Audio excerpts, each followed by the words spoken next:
Salmo 101, que é um salmo de Davi,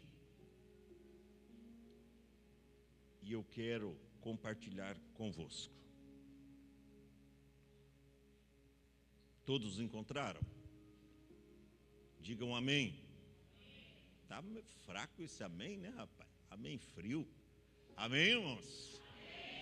Diz assim a palavra do Eterno: cantarei a misericórdia e o juízo, a ti, Senhor, cantarei. Portar-me-ei com inteligência no caminho reto. Quando virás a mim, andarei em minha casa com um coração sincero. Não porei coisa má diante dos meus olhos. Aborreço as ações daqueles que se desviam. Nada se me pegará. Um coração perverso se apartará de mim. Não conhecerei o homem mau. Aquele que difama o seu próximo às escondidas, eu o destruirei. Aquele que tem olhos altivos e coração soberbo, não o suportarei. Os meus olhos procurarão os fiéis da terra para que estejam comigo, e o que anda no caminho reto, esse me servirá. O que usa de engano não ficará dentro da minha casa, e o que profere mentiras não estará firme perante os meus olhos. Pela manhã destruirei todos os ímpios da terra, para desarraigar da cidade do Senhor todos os que praticam a iniquidade. E você toma assento dizendo amém. Quando eu estudava nesta tarde acerca desse salmo, quando Davi ele promete a Deus andar perante ele com sinceridade e opor-se aos ímpios, nós vamos ver que o rei e o reino, e aqui vemos a série de salmos procedentes, fala do rei celestial, e nesse salmo 101, o rei terrestre, ou seja, Davi, sentindo que é o vice-rei de Deus, e aí ele declara que fará seu reino uma cópia do de Deus. Eu acho interessante, ele diz que aqui o seu reino seria uma cópia do reino de Deus. Quase com certeza a ocasião histórica foi a vinda de Davi ao trono, depois da morte de Saul. Está lá em 2 Samuel, capítulo de número 2, depois da morte de Saul, quando Davi assumiu o trono. Esse salmo ele tem duas partes. Na primeira, nós vemos o rei em particular. E na segunda parte, o rei em público. Na primeira, no secreto. Ele dizendo aqui como ele seria dentro da sua casa. E ele faz aqui para Deus uma aliança. No verso de número 1, ele diz, eu vou cantar as misericórdias e o juízo. Assim vai ser o meu reinado, Senhor. Vou cantar misericórdia e eu vou cantar juízo. Aí ele diz, portar-me-ei com inteligência no caminho reto, quando o Senhor virá a mim. Mas depois ele fala da primeira parte. Ele diz, não porei coisas más diante dos meus olhos. Ele fazendo uma aliança com Deus, que durante todo o seu reinado estava recém agora assumindo o trono. A gente sabe que Davi ficou reinando 12 anos em Hebrom, mas depois ele substituiu o rei Saul. E ele, além de prometer a Deus andar perante ele com sinceridade, com verdade, ele faz aqui uma aliança dizendo: eu não porei coisa má diante dos meus olhos, eu aborreço a ação ou as ações daqueles que se desviam para a mentira. Mas o que me chama a atenção é que ele diz aqui: andarei em minha casa com um coração sincero. O que nós vemos aqui é essa primeira parte do Salmo. Na primeira, nós vemos o rei em particular, ou seja, em casa, no secreto, ele dizendo: andarei em minha casa com um coração sincero. Mas depois ele fala aqui como ele seria no público, no meio das pessoas lá fora, como ele agiria, como seria ele. E ele vem dizendo, no versículo de número 6, os meus olhos procurarão os fiéis da terra, para que estejam comigo. A gente pode até atribuir essa fala a Deus, que Deus está procurando os fiéis da terra para que esteja com ele, e aquele que anda num caminho reto, esse o servirá. Pode até ser aplicada como Deus falando, mas aqui na verdade era Davi falando acerca do seu reinado, como seria. Claro que Deus está também à procura, conforme diz o Salmo 12, verso 1, Deus procura os fiéis da terra. E diz lá o Salmo 12 que são poucos os fiéis da terra. Mas aqui é uma fala de Davi, ele dizendo: os meus olhos procurarão os fiéis da terra para que estejam comigo. Ele dizendo: ó, eu não vou colocar ninguém no meu reinado para me ajudar. Deus estabeleceu esse trono para Davi, e agora eu vou fazer conforme a justiça de Deus. Eu serei uma cópia, eu serei o vice-rei de Deus. E ele dizendo: os meus olhos procurarão os fiéis da terra para que estejam comigo, e o que anda num caminho reto, esse estará no meu governo, esse me servirá. E eu pergunto para vocês, a escolha de Deus também não é assim? Deus não procura os fiéis da terra para que esteja com ele? Eu nunca vi Deus chamar um infiel. Deus chama o fiel. Deus não chama o perfeito. Até porque perfeito não tem. Tem bom. Tem bom. Perfeito não. Perfeito já está pronto. Perfeito é Deus. Mas Deus chama fiel. Claro que os olhos do Senhor também estão em todos os lugares, contemplando os bons e os maus, os que são fiéis a Ele e os que não são. Mas Ele diz: aquele que anda num caminho reto, esse me servirá. Aí ele diz: o que usa de engano não ficará dentro da minha casa, ou seja, não estará no meu governo.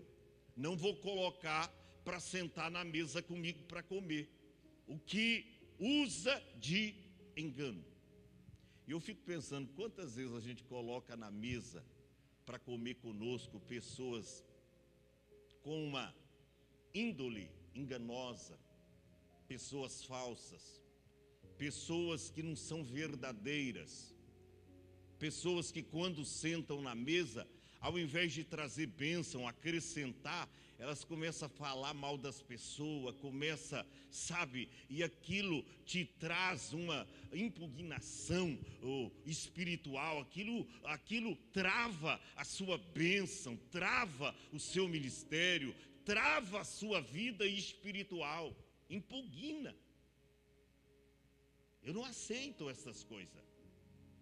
Mas quantas vezes você não tem sabedoria, sapiência para escolher com quem você vai andar, com quem vai fazer parte do seu círculo de amizade? quem vai ser os seus amigos, os seus companheiros. De repente, você está querendo uma lista muito grande de amigos, mas não queira ter muitos amigos, queira ter amigos verdadeiros. Os amigos verdadeiros talvez dá para contar nos dedos de uma mão, quando muito nos dedos de duas mãos. Eu não sei, de repente, é isso aqui, sabe? Eu não estou dizendo irmãos igreja, estou dizendo amigos, que vai com você até o final, que na frente ele é sincero, que por detrás ele é sincero, que ele não murmura contra você, que ele não fala contra você, que mesmo conhecendo os seus defeitos, mas ele te ama, e ele jamais fala dos seus defeitos, fala das suas qualidades. Isso aí é benéfico, isso aí é maravilhoso. Por isso que ele diz: o que usa de engano não ficará dentro da minha casa, e o que profere mentiras não estará firme diante da minha presença, ou dos meus olhos. O que profere mentiras, não estará firme perante os meus olhos. Deus também tem esse mesmo olhar de justiça e de retidão. Quem usa de engano na sua casa, quem usa de engano com as pessoas, quem vive enganando, é o que Paulo diz: mas os homens maus irão de mal a pior, enganando e sendo enganado. É Bíblia que eu estou citando. E a gente precisa olhar mais para a palavra de Deus, irmão. É melhor um ajudador de longe do que 1000 falsos por perto. Que isso, pastor? É verdade. É melhor um ajudador de longe do que 1000 falsos por perto. Por quê? Porque proximidade não é sinônimo de lealdade.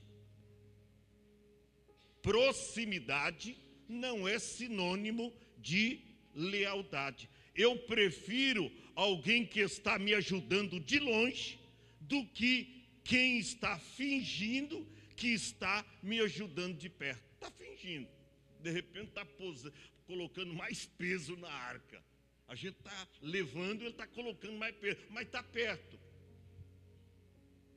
Tem muitos que estão perto, mas está acrescentando mais peso no ombro da liderança, no ombro do seu pastor. Isso é muito sério. O verdadeiro amigo, seja distante que for, ele está sempre orando por você. Senhor, abençoa a igreja, abençoa aquela família, abençoa aquele líder, abençoa aquele pastor, abençoa os seus planos, abençoa os seus projetos. Senhor, abençoa aqueles irmãos. Os verdadeiros amigos é aqueles que sempre estão orando por você, pedindo a Deus para que abençoe sua casa, a sua família, a sua igreja, a sua liderança, o seu grupo de louvor. Não é aquele que critica, mas é aquele que ora por você. Isso é extraordinário. Então, aprenda a aceitar quando Deus resolver mudar a ordem das coisas, porque Ele sabe tudo, conhece tudo, Ele tem todo o domínio e toda a ciência. Ele tem. Então, é difícil obedecer à voz de Deus quando aquilo que Deus fala parece não ter nenhum sentido. Alguém pode dizer: poxa, o pastor trazendo esse salmo num culto de Santa Ceia? Sim. É difícil obedecer à voz de Deus quando para nós parece que a palavra que Deus está falando não tem nenhum sentido. Mas eu estou aqui e eu quero te dar um conselho. É melhor obedecer à voz de Deus, mesmo não tendo sentido, do que você seguir a sua própria lógica e acabar se quebrando todo. É melhor você seguir a orientação de Deus. É melhor você seguir a voz de Deus do que você seguir a sua lógica e acabar se quebrando todo, se despedaçando. Você viu a expressão que Paulo usa de alguns, no tempo dele, obreiros até, que se terminaram a nada, que se despedaçaram, como Demas, né? E outros que o abandonaram. Paulo falava com graça, porque ele sabia que a justiça de Deus jamais falha. Então, eu sei que não tem sentido, mas se tiver fé, Deus vai te honrar. Tem coisa que Deus fala, parece que não tem sentido, mas se tiver fé, se tiver compromisso com Deus, se tiver no caminho certo, Deus vai te honrar, Deus vai fazer você prosperar, Deus vai fazer você crescer. Então, olhe para a palavra de Deus. Davi foi vero quando diz: o que usa de engano não ficará dentro da minha casa, e o que profere mentiras não estará firme perante os meus olhos. Davi não andava com qualquer pessoa, não. Eu estava vendo um estudo antigo que eu tenho sobre a amizade de Davi e Jonathan. Interessante, pastor, que a amizade de Jonatas era tão apegada e verdadeira a Davi, que ele poderia ser morto pelo seu pai Saul, por conta daquela amizade. Mas ele abriu mão, tá? Ele sabia que qualquer momento ele poderia ser morto pelo seu pai, mas ele conhecia a verdadeira sinceridade de Davi, e ele preferiu abrir mão da família e do pai. Ora, quem era o substituto de Saul? Era Jonathan. Era Jonathan. Ele abriu mão, irmão, para ficar ao lado de quem? De Davi. Fique em pé. Sabe o que é isso, irmão? É discernimento para entender, para saber que lado está a verdade. Cuidado com este mundo.